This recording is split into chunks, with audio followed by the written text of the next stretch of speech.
Bonjour chers amis, on reprend les éditos, on va se retrouver toutes les semaines. C'est la rentrée, j'espère que vous avez passé de très bonnes vacances. La rentrée, c'est d'abord la démission de Nicolas Hulot et la grande question écologique si maltraitée par le gouvernement. Le deuxième point, c'est la rentrée sociale qui est très inquiétante au regard des réformes prévues. Et puis, je vous parlerai du PS et je trouve que cet été a été calamiteux pour le Parti socialiste. Voilà, alors générique.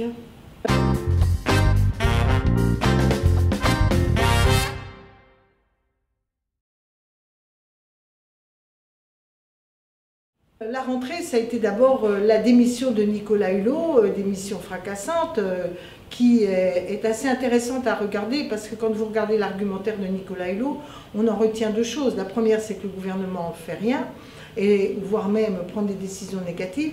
Et la deuxième, c'est qu'il s'est rendu compte que les blocages ne sont pas simplement techniques, de bonne volonté, mais liés au système dans lequel l'action gouvernementale s'est inscrite, c'est-à-dire est dans le libéralisme, est dans les contraintes budgétaires européennes, est dans une certaine idée du productivisme. Voilà. Donc, c'est ces ruptures-là qu'il va falloir préparer. Je crois que cette question de l'écologie va être au cœur des débats de cette rentrée, en particulier sur le sujet majeur qui est celui de l'énergie, à la fois au regard de la lutte contre l'effet de serre et au regard des risques de l'énergie nucléaire. Nicolas Hulot a eu connaissance pendant les vacances de deux rapports. Le premier, c'est un rapport qui montre que nous avons augmenté notre production de gaz à effet de serre. Non seulement on ne fait pas les économies suffisantes, mais c'est l'inverse qui se passe. Et c'est d'ailleurs un mouvement global en Europe. Parce que derrière le pipeau qu'on nous a fait sur la baisse des gaz à effet de serre, beaucoup a été lié à la faible croissance de nos économies et que dès que la croissance a reprise, l'effet de serre a augmenté.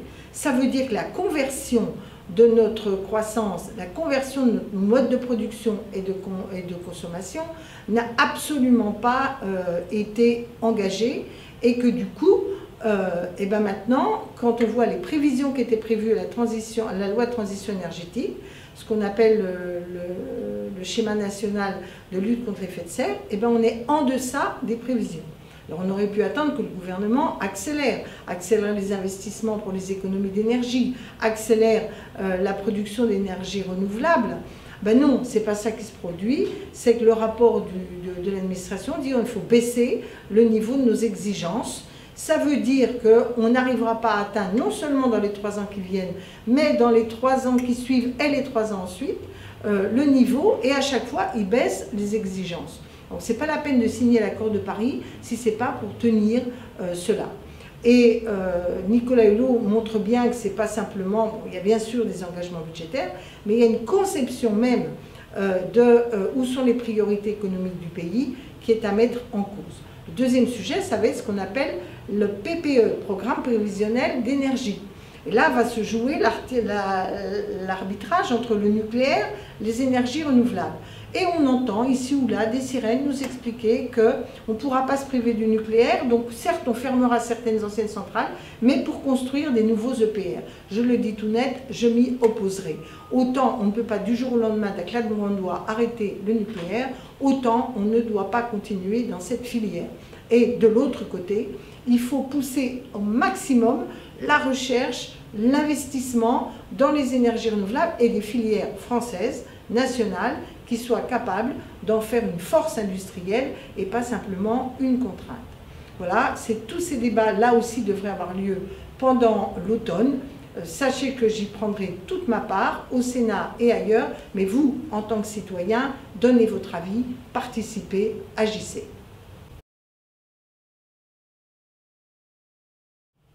Alors la rentrée, c'est d'abord la rentrée sociale. Alors là, les mauvais coups se préparent vitesse grand V.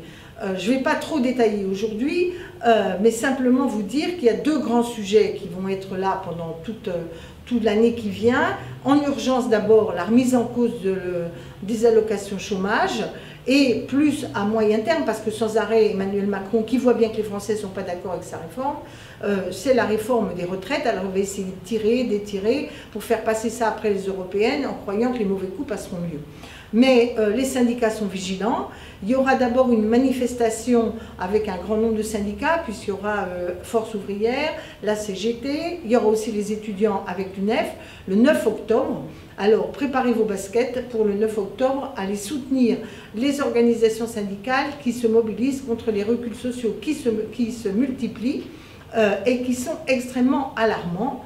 Je vous rappelle que le FMI vient de sortir une étude qui montre qu'après la flexibilisation du travail, dans tous les pays développés, quand on fait le point 5 ans après, eh bien 5 ans après, les salaires ont considérablement chuté, la moyenne des salaires a baissé de 14%. Donc ces affaires, on nous dit toujours c'est pas grave, vous verrez, ça va être un progrès. Quand on fait le bilan, c'est un recul.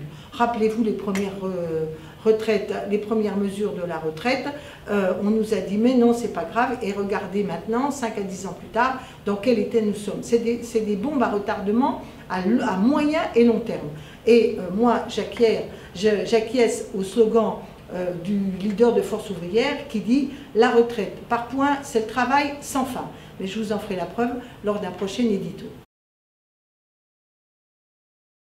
Bon, ben, l'été était calamiteux pour le Parti socialiste. Ça a commencé par un article de Jean-Christophe Cambadélis qui nous explique tout de go, ancien premier secrétaire, que le Parti socialiste est un parti de centre-gauche. Eh bien non.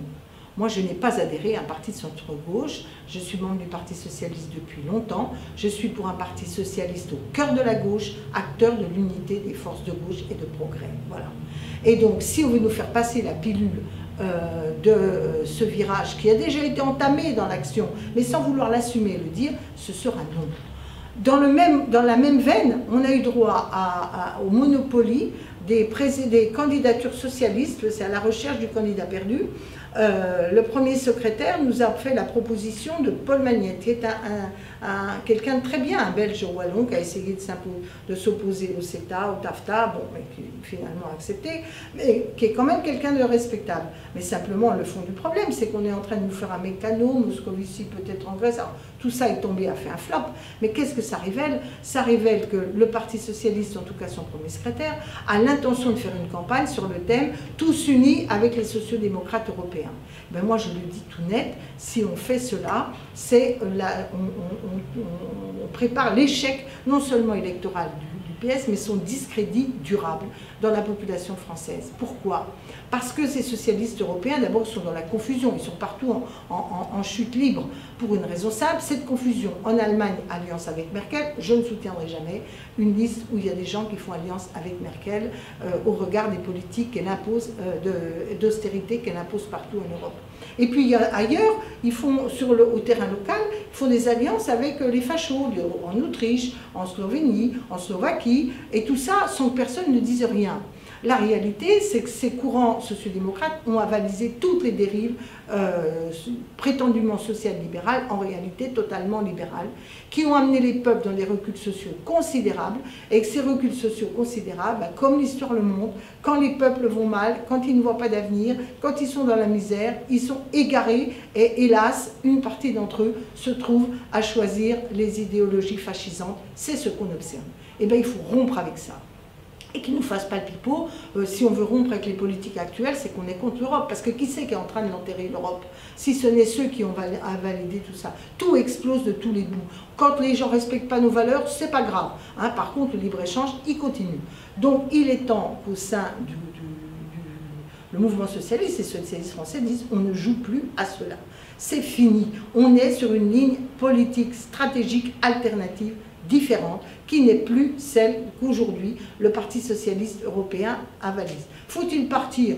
Pourquoi pas, mais on n'est même pas obligé de partir, il faut mener le combat dans le mouvement socialiste pour dire vous faites fausse route, on n'avalise pas. De la même manière, je propose qu'on n'avalise pas le Spitzenkandidat. Déjà, vous voyez, c'est le candidat à la commission proposé par les socialistes.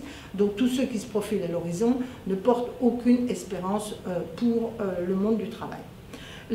Et puis après, il y a eu le retour de François Hollande. Alors, ça a grogné ici ou là, mais petit à petit, dans le terrain, même Olivier Faure dit « Oui, François Hollande a toute sa place, il faut requalifier le bilan. » Mais enfin, on plaisante ou quoi? Ce bilan a été calamiteux, il a amené un échec politique considérable et un échec économique. Parce qu'au début, on nous disait, voyez, la croissance revient, le chômage recule. La réalité, c'est que ces politiques dites de l'offre, de dérégulation, partout, ont la même conséquence, une croissance faible, en tout cas partout en Europe, une croissance faible, des reculs sociaux, des problèmes politiques et le chômage qui reste à un haut niveau. Alors on nous dira, il y a l'exception allemande, mais évidemment celui qui domine et écrabouille les autres finit toujours par mieux s'en tirer. Et encore, vous avez vu, ça va tellement bien qu'une partie des gens votent facho et il y a un taux de pauvreté extrêmement élevé.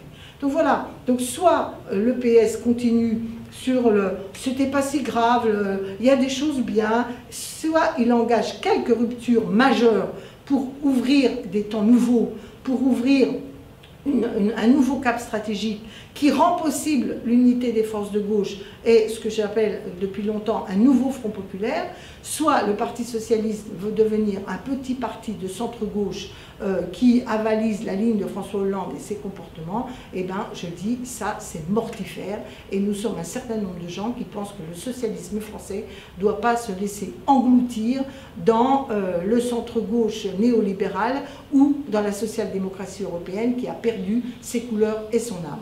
Donc nous sommes à la croisée des chemins. Cet automne va être le moment des choix et nous allons mettre nos propositions en débat avec les militants, mais je le dis tout net, il y a des limites à la crédibilité. Si on continue comme cela, ça ne pourra pas durer, en tout cas pas pour moi. Retrouvez-moi sur les réseaux sociaux, Twitter, Facebook, et puis toujours vous pouvez me poser des questions sur #MNLFAQ. À bientôt, à la semaine prochaine.